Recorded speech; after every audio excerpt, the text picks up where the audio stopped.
Hello, BookTube.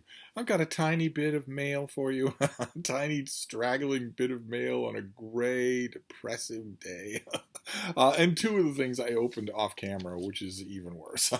but I wanted to show them to you anyway because they may be of interest to you. I don't think I have sheets on, or I don't have a publication sheet on the first one, but it's delightful. This is Three Billy Goats Gruff, which is retold by Mac Barnett with illustrations by John Klassen, who did, I think, Where Is My Hat? And this is the story of Three Billy Goats Gruff, the old story, only retold. What have we got here? Once upon a time, there was a little boy who loved fairy tales very much. Me, obviously, that little boy was me, Mac Bennett Barnett. Now, I've always loved reading fairy tales. Now I've written new versions of some of these old stories, and it makes me glad to share them with you. The book you're holding is called Three Billy Goats Gruff. This story was first written down in Norway almost 200 years ago, but people had been telling it out loud for a long while before that. Every time someone told the story, it changed a bit, at least a little bit, and sometimes a lot. Things got added, things got taken out. At first, this story didn't have any pictures because it wasn't set down in a book, and besides, picture books hadn't been invented yet. Some people might disagree with that, but I'm right.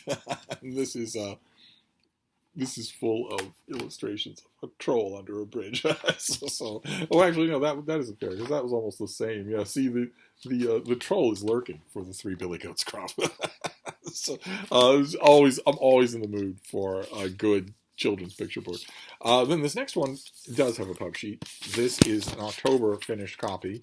Uh, is that right? Yes, an October finished copy that made me squeal with delight. Simply squeal with delight.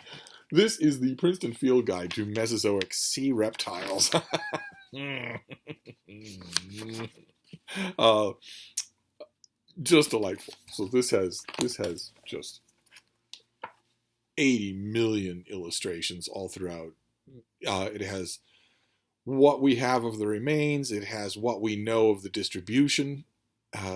Just some color artist reconstructions, all that sort of thing. Just a great prehistoric life book.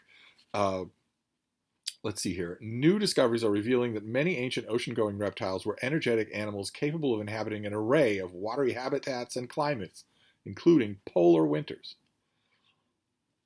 This book provides the most up-to-date and comprehensive coverage of the great Mesozoic groups that commanded the seas for tens of millions of years. This incredible field guide covers 435 species and features stunning illustrations of swimming reptiles ranging in size from little lizards to others with great long necks, with necks longer than their bodies. It discusses the history of sea reptiles through 185 million years of Mesozoic, their anatomy, physiology, locomotion, reproduction and growth, and extinction, and even gives a taste of what it might be like to travel back to the Mesozoic. This one-of-a-kind guide also challenges the common image of these reptiles as giants of the prehistoric waters, showing how the largest weighed far less than today's biggest whales. Very happy. Very, very happy to have this. It's coming out in late October. I will review it then. So we have two things that are sort of oversized. And then we have the one lonely package that I did not open off camera. Let's see. This is not oversized. This is just an ordinary book. Let's see what it is, and maybe it'll be also something that I'm squealingly happy to have.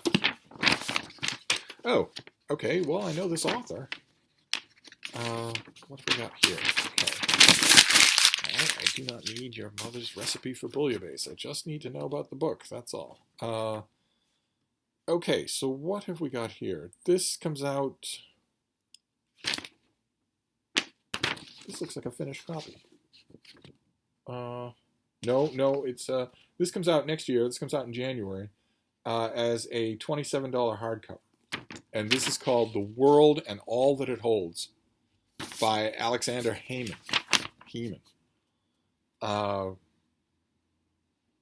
Let's see here. The novel, in all its hilarious, heartbreaking, erotic, philosophical glory, showcases the author's celebrated talent. It is a grand, tender, sweeping story that spans decades and continents and cements Heyman as one of the boldest voices in fiction.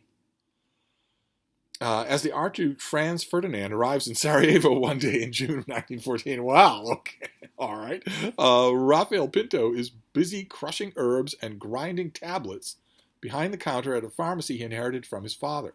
It's not quite the life he expected during his poetry-filled student days in libertine Vienna, but it's nothing a dash of laudanum from the high shelf, a summer stroll, and idle fantasies about passers-by can't put in perspective. I'd be careful with that laudanum if I were you. And then the world explodes. In the trenches of Galicia, the fantasies fall flat. Heroism gets a man killed quickly. War devours all that they have known, and the only thing Pinto has left to live for are the attentions of Osman, a fellow soldier, a man of action to complement Pinto's introspective, poetic soul, a charismatic storyteller, Pinto's protector and lover. So is this a World War I novel?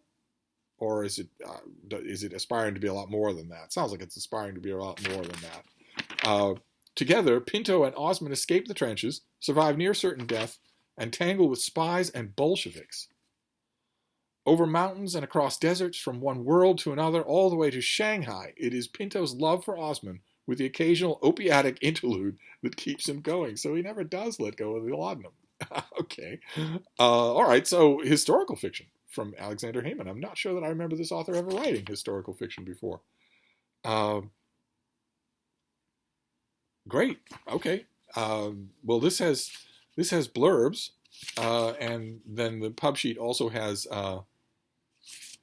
praise from critics about this author's previous books. Jennifer Salai, Barry Rosenthal, Kate Tuttle, writing in Newsday. Wonderful.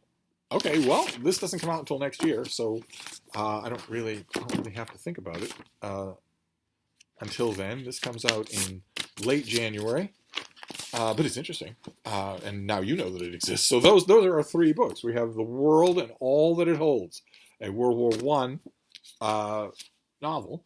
Then we have Three Billy Goats Gruff, a dark fairy tale adapted to modern sensibilities, and the Princeton Field Guide to Mesozoic Sea Reptiles, which is just full of illustrations. Good Lord. So everything that we know about these creatures. Fantastic. Fantastic. I have a whole bunch of these Princeton guides. I've done a whole bunch of them. They're all wonderful. So there you go. Just a tiny bit of mail on an overcast day. I'm going to wrap this up for now, but I'll be back. Thank you, BookTube.